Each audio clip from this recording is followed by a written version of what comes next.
Triumph of the Nerds, Bringing the Mainframe to the Home by Kaya Jha. This presentation is about the history of computers and how such enormous mainframe turned into a simple PC at home. Basically, computers started off as a complex thing, which then with some tweaking became a useless thing, which eventually became a $1,000,000 idea. The original computers were slow and complex. Every computer had its own way of coding, which required speaking their unique language to understand. It took days to code anything. Until Grace Hopper, a U.S. Navy captain, created a universal computer language, the binary code. Yet, in the 1950s, the mainframe remained only in big companies, banks, and schools. That is where the nerd was created.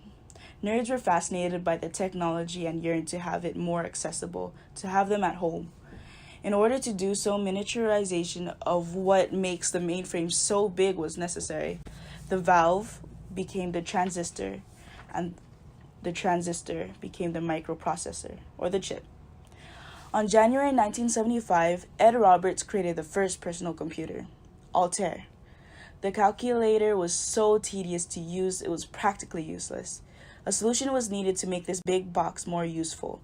Bill Gates and Paul Allen, who later would become the founders of Microsoft, created a computer software which nerds could program, create, and share their progress. By 1975, companies were creating microcomputers, but there was a certain person who saw them differently. Steve Jobs, the businessman, and Steve Wozniak, the designer, who would both become the foundation of Apple, wanted to market this. With the launch of Apple I, though worse than the Altair, Jobs saw that there was an interest in computers.